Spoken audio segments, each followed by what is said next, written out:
కవిత ఒక స్టేట్మెంట్ ఇచ్చింది, టీఆర్ఎస్ కార్యకర్తల మీద కేసులు పెట్టి బెదిరిస్తున్నారు, అందుకోసమే మా వాళ్ళు భయపడుతున్నారు. ఇక వాళ్ళే చెప్పాలి కేసులు పెట్టి బెదిరించే దాని గురించి, వాళ్ళే మాట్లాడాలి.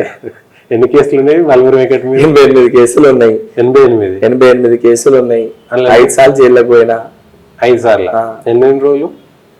మొత్తం కలిపి 56 to 63 days ఏదో ఉందన్న. మొత్తం జైలుకి పోయింది 4 సార్లు. అంటే ఒకసారి ఒక్క రోజే 4 గంటలు. చాలా తక్కువ మందికి ఉండొచ్చు కాంగ్రెస్ లో జైలుకు దాకపోయినా. నాకు తెలిసి అఫిడవిట్ లో ఎక్కువ కేసులు ఇప్పటివరకు మన సౌత్ ఇండియాలో చూపించిన వ్యక్తి నేనే కావచ్చు. నాకు 88 కేసులు కేసులు ఉన్నాయి. జైలు దాకా పోయి లోపల దాకా వేసిన వాళ్ళు ఉండవచ్చు. అంటే తక్కువ, వేల మీద లెక్క పెట్టి ఎంత మంది. తెలంగాణ ఉద్యమ సమయంలో చాలా మంది వేరు కదా. అట్లా వేరు. 1960 తెలంగాణ ఉద్యమం పార్టీ కోసం, నేను తెలంగాణ ప్రజల కోసమే కదా. కానీ ఎన్ఎస్యూ నాయకుడిగా వేరు కదా. సరే, కొత్త కల్చర్ సిస్టమ్ తీసుకొని వల్మర్ వెంకట ఎన్ఎస్యూ నాయకుడు కాబట్టి పోలీసులు కూడా ఆ రోజు ఆ రకంగా పోరాడాల్సిన అవసరం రాలే. ఆ రోజు కేసీఆర్ లెక్క ఎవరు పరిపాలించలే కదా, డిక్టేటర్షిప్ లెక్క. ఈ రోజు అవసరం ఇదే మాట. మీరు మీ మీద ఇన్ని కేసులు ఉన్నాయి, టీఆర్ఎస్ గవర్నమెంట్ నియంతృత్వంగా మా మీద కేసులు పెట్టింది అనేటువంటిది మీరు చెప్పే ఆరోపణ. ఇవాళ అదే కేసీఆర్ మళ్ళీ కవిత ఏం చెప్తారు? నేను చాలా స్పష్టంగా చెప్తున్నా. మీరు ఇప్పుడు కవిత గారు రేపు మండలికి వస్తారు కదా, నేను కూడా మండలి సభ్యులనే కదా. వారికి ఏమైనా సమస్యలు ఉంటాయి, వారు ఇచ్చే ఇన్పుట్స్ తీసుకుంటా, వాళ్ళ సమస్యని స్వాగతిస్తాము. వాళ్ళ సమస్యలు తీసుకొని ముఖ్యమంత్రి గారి అపాయింట్మెంట్ నేనే తీసుకుంటా. కవిత గారు నా ఇంట్లో వచ్చినా తీసుకెళ్లి మాట్లాడి కూర్చొని ఆ టేబుల్ కూర్చొని రిజల్వ్ దాన్ని రిజల్వ్ చేస్తామని మేము చెప్తున్నాం కదా.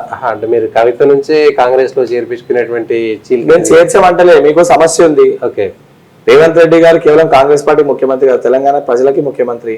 మీరు శాసన మండలి సభ్యులే కూడా మీకు ఒక ఇష్యూ ఉంది, వారికి కూడా వారే కదా. మీకు ఒక ఇష్యూ ఉంది, నేను కూడా మీ సభ్యుడిని, సహచర సభ్యుడిని.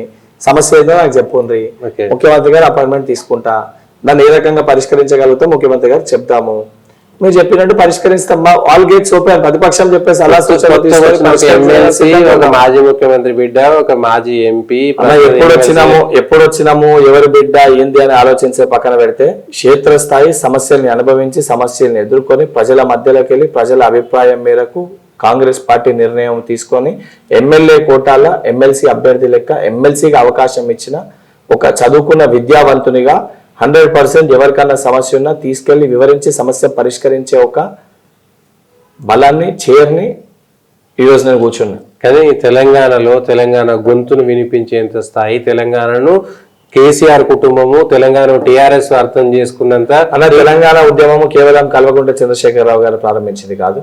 తెలంగాణ ఉద్యమం 1960 యాజిటేషన్కి తెలంగాణ ఉద్యమం ప్రారంభమైంది.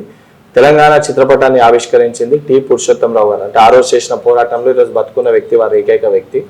తకలపల్లి పురుషోత్తమరావు గారు మాజీ మంత్రివర్యులు కాంగ్రెస్ పార్టీకి వెళ్ళి 92లో వారు మినిస్టర్ ఉండే. ఇదే నారాయణగూడ రెడ్డి కాలేజ్లో వారు తెలంగాణ చిత్రపటాన్ని ఆవిష్కరించారు.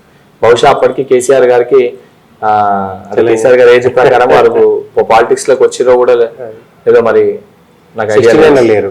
69 సో అజిటేషన్ అప్పుడు కేసీఆర్ గారు ఎవరో కూడా తెలియదు అప్పటి వరకు. అప్పుడు స్టార్ట్ అయిన ఉద్యమం, దాన్ని రాజకీయ లబ్ధి కోసం వాడుకొని కేసీఆర్ గారు కానీ, కేటీఆర్ గారు కానీ, హరీష్ రావు గారు కానీ, కవిత గారు కానివ్వండి, వాళ్ళ వ్యక్తిగత స్వార్థం కోసం వాడుకొని ఇవాళ పటిష్టంగా బలంగా నేను ముఖ్యమంత్రిని, ఆయనే ముఖ్యమంత్రి బిడ్డనని మా కవితక్క, ముఖ్యమంత్రి కొడుకునని మా రామన్న, ఆ ముఖ్యమంత్రి అల్లుండని మా హరీష్ అన్న, ఆ కుటుంబం మొత్తం బాగుపడ్డది. వాళ్ళు బాగుపడడానికి కూడా తెలంగాణ రాష్ట్రాన్ని ఇచ్చింది కూడా మళ్ళీ అదే సోనియమ్మ ఇచ్చింది. తెలంగాణ ప్రజల కళల మేరకు వాళ్ళ ఆకాంక్షలు నెరవేరాలని చెప్పాలి. వాళ్ళు తెలంగాణ ప్రజల కళలు కాదు, కల్వకుంట్ల కళలు నెరవేరే దిశగా వాళ్ళు దాన్ని ఉపయోగించుకోరు.